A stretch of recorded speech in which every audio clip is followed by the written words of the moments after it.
I see him as a very good guy. He's an intelligent person. He knows what he's doing. But I think most of the talking, he should stop them.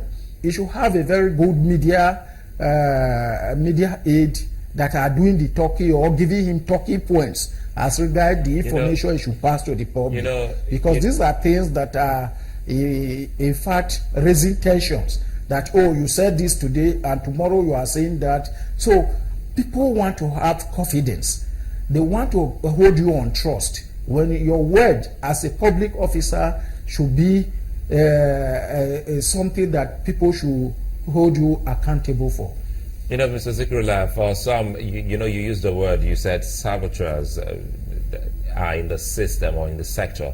For some other Nigerians, they just realized that some of these people are actually businessmen. When NNPC decided to say they were going to be almost maybe the sole import of petroleum products, people realized that they don't have enough tank farms, they don't have enough depots, they don't have the facility and wherewithal to do that, take up that task. So would you be among those Nigerians who think that those that have invested millions of dollars into such infrastructure, you refer to them as saboteurs?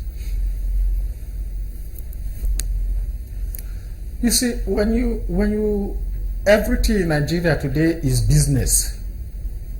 Even when a ship did not bet in our port, and then documents are manufactured, subsidies are paid out, people take it as business. You find some children of politicians that have stolen our money. They are in school, but they already have billions in their account, and we call it business. So is it only Nigeria that business is happening? There are other countries, Venezuela and co, that also have oil, Saudi Arabia, Iran, Iraq, and all the rest. Why is Nigeria's own different? Why is our natural resources become pain that Nigeria has to die because they get it? So what I'm saying in essence, looking at the revelations that are coming out over the loot that took place, particularly in the last administration, and the way subsidies were paid out, so we know that all this is going to take time before things will return to normal, and that is if they allow things to return to normal, because they are quite entrenched in the system.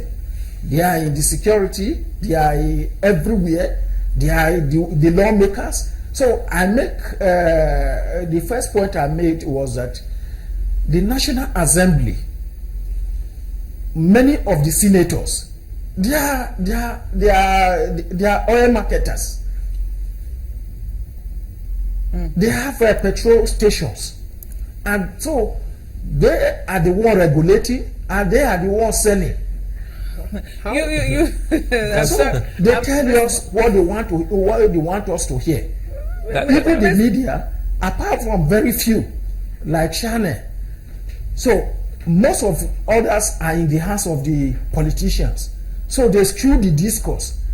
What they want the public to hear, that's rather unfair against they put out there. Mr. Zikirullahi, please let me come in here. When we see President Buhari fighting corruption, let me come in here, Mr. Zikirullahi. That would mean an unfair statement for the senators or the Senate. A moment here, because when we make some sweeping statements like that, we have to clarify and verify from you. When you say the senators, it would seem as if you're making a categorical statement against the Red Chamber. How many of the senators own petroleum products, and how does that affect what we're going through at the moment?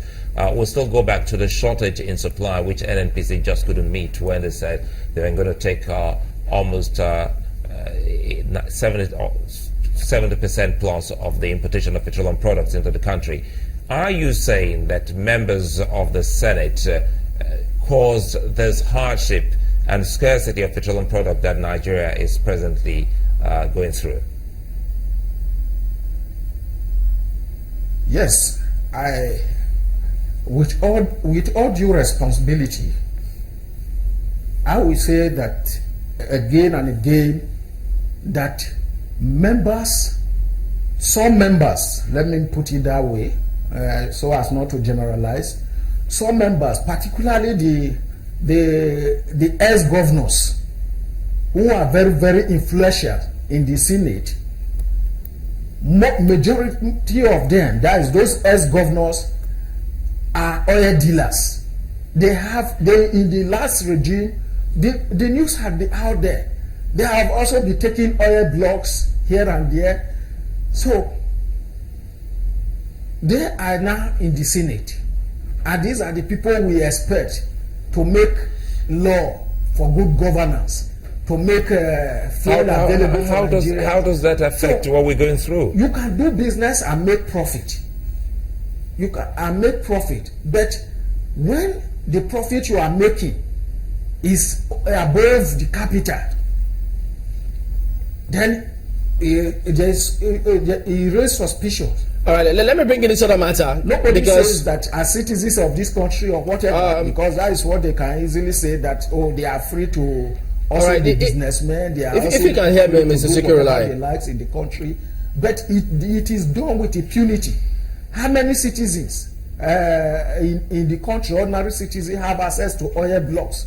The other part was even before they became governors or senators, they were more or less ordinary citizens. Just a minute. You had said initially they appropriate so much fund to themselves and then take. Can you hear me, Mr. Zikirullahi? Business. So, if you look at the privatization that was done in the last regime, you will find that those that are selling are the one buying, taking government money to buy government property at a cheap price.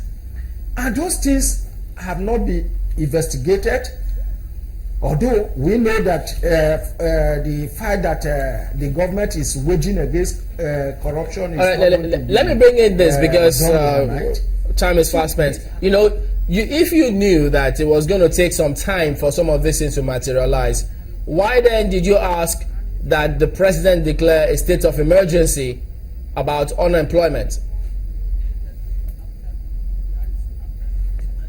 I'm not sure he can hear me. To tell you that they just want to leave. We're going to take a quick break so that he in turn can hear. Okay, I did say, pardon me, if you knew that some of these things would take time to materialize, in your press conference, why then did you ask the president to declare a state of emergency about unemployment? Oh, very good.